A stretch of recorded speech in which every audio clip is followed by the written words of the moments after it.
TDR బాండ్ల కుంభకోణంలో లేనిపోని ఆరోపణలు చేస్తున్నారని వైసీపీ మాజీ మంత్రి కారుమూరి వెంకట నాగేశ్వరరావు అన్నారు. యాదవులపై కూటమి ప్రభుత్వం డైవర్షన్ పాలిటిక్స్ చేస్తుందని మండిపడ్డారు. యాదవులకు వైఎస్ జగన్ మేలు చేశారని, చంద్రబాబు ఏం చేశారంటూ ప్రశ్నించారు. తోడు అనే దాన్ని పట్టుకుని ఇవాళ రాద్ధాంతం చేయాలని చూస్తున్నారు. చంద్రబాబు నాయుడు గారు మీరు ఏం చేస్తున్నారు ఏంటో మీ రెడ్ బుక్ సిద్ధాంతాలు ఇవన్నీ కూడా అందరికీ తెలుసు.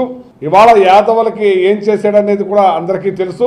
ఇవాళ మీరు ఒక కారుమూరి నాగేశ్వరరావు అనే యాదవ్ని 45 ఏళ్ల ఇండస్ట్రీ అనే మీరు టీడీఆర్ బాండ్లనే అల్లరి చేసి ముద్రేసి ఇవాళ కోర్టు ఆర్డర్లు కూడా ఇచ్చారు. 2 కోర్టులు కూడా కరెక్ట్ గానే ఇచ్చారని చెప్పి హైకోర్టులో 2 కోర్టులు వేశారు. మీ ఎమ్మెల్యే కూడా ఒక ఆయనతో వేయించాడు. తర్వాత అలాగే మీ కూటమి మున్సిపల్ కమిషనరే రాసి పంపించాడు. 24 ఎకరాల 60 సెంట్లు ఇక్కడ టీడీఆర్ ఇచ్చింది. దీనికి 2.5 కోట్లు అవుద్ది. టీడీఆర్ తోటి 3 కోట్లు వేసుకోండి, అంతా 75 కోట్లు 80 కోట్లు. దాన్ని పట్టుకుని నాకే 360 కోట్లు అని చెప్పి ఆ పట్టాభి ప్రెస్ మీట్ పెట్టి ఫస్ట్ చెప్పడం, దాన్ని మళ్ళీ 800 కోట్లకు తీసుకుపోవటం, దాని మీద రకరకాలుగా మాట్లాడతాం. ఒకసారి చూడండి మీరు 600 కోట్లు చిల్లరని ఒకసారి.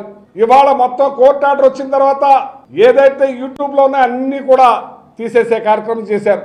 695 కోట్లని 800 కోట్లు ఇక్కడ చంద్రబాబు నాయుడు గారు 45 ఏళ్ల ఇండస్ట్రీ అనే అతను ఇక్కడికి వచ్చి 800 కోట్ల రూపాయలు టీడీఆర్ స్కామ్ జరిగింది, కారుమూరి నాగేశ్వరరావు తిన్నాడు. ఇదే పవన్ కళ్యాణ్ గారు ఇక్కడికి వచ్చి టీడీఆర్లో 800 కోట్ల రూపాయలు తిన్నాడు అన్నారు.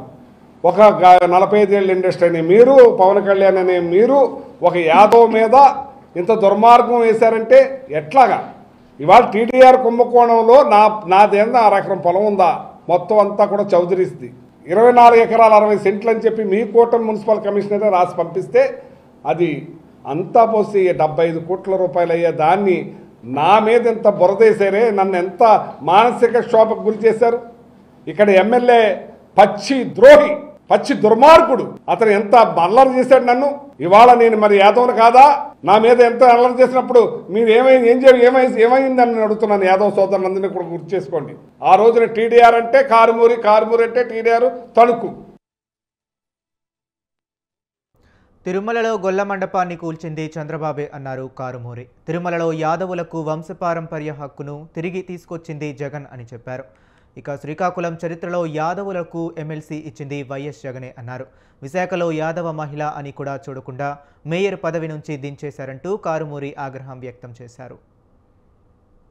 ఇవాళ యాదవులకి నువ్వు ఏం చేశావు? నువ్వు చంద్రబాబు నాయుడు గారు మీరు తిరుపతిలో వంశపారంపర్యంగా వచ్చే తిరుపతి తలుపులను తెరిసే యాదవ్ని తీసేసి అలాగే గొల్ల మండపాన్ని తీసేయాలని అంటే ఇదే పార్థసారథి మీ పార్టీలో ఉన్నాడు. పార్థసారథి గారు, మేము, ఇంకా యాదవ్ సోదరులు, తెలంగాణ యాదవ్ సోదరులు అందరూ కలిపి జగన్ కుమార్ పాదయాత్రలో ఏదైతే మన నాయుడుపేటలో ఆయన కలుసుకున్నాం, అందరం కలిసి ఆయనకు సెలవు కప్పి అడిగాం. మరి మీరు రేపు అధికారంలోకి వచ్చిన తర్వాత మా వంశపారంపర్యంగా జరిగే తిరుపతి దాన్ని మరి కంటిన్యూ చేయాలంటే మరి అలాగే గొల్ల మండపాన్ని తీయకుండా ఉండాలని, మా యాదవులకు అందరికీ మేలు చేయాలని అడిగితే ఖచ్చితంగా చేసి తీరుతానని చెప్పి ఏదైతే ఆయన రాగానే మరి సంతకం పెట్టి ఆయన వంశపారంపర్యాన్ని కంటిన్యూ చేసే కార్యక్రమం చేశారు. గొల్ల మండపాన్ని ఏం ముట్టుకోవద్దని చెప్పి అది రాశారు. ఇవాళ మీకు శ్రీకాకుళం చరిత్రలో ఎప్పుడూ కూడా యాదవులకు ఎమ్మెల్సీ ఇవ్వలేదు. ఇన్నాళ్ళ చరిత్రలో, చంద్రబాబు నాయుడు చరిత్రలో 45 ఏళ్ల ఇండస్ట్రీలో అక్కడ ఎమ్మెల్సీ ఇచ్చాం. వైజాగ్ చరిత్రలో ఎమ్మెల్సీ ఎప్పుడు ఇవ్వలేదు, అక్కడ ఎమ్మెల్సీ వంశీకృష్ణ యాదవ్కి ఇవ్వటం జరిగింది. ఏదైతే మేయర్గా మరి హరికుమార్ని అక్కడ మున్సిపల్ మేయర్గా మరి ఎన్నుకోవటం జరిగింది, నిలబెట్టడం జరిగింది, గెలిపించడం జరిగింది. ఆ యాదవ్ అనే మహిళని కూడా చూడకుండా మీరు బలవంతంగా ఆవిడ దించేసి వేరే అదర్ క్యాస్ట్కి ఇచ్చే కార్యక్రమం మీరు చేయలేదా అని అడుగుతున్నాను. యాదవ సోదరులందరూ గుర్తించాలి, యాదవులకు ద్రోహం చేసింది తెలుగుదేశం పార్టీనే. యనమల రామకృష్ణుడి గారి వల్లే నువ్వు ముఖ్యమంత్రి అయ్యావు చంద్రబాబు నాయుడు గారు. ఆ యనమల రామకృష్ణ గారికి ఇలా అపాయింట్మెంట్ ఉందా మీ దగ్గర అని అడుగుతున్నాను నేను. ఆయన పక్కన కూర్చోబెట్టే కార్యక్రమం చేశారు.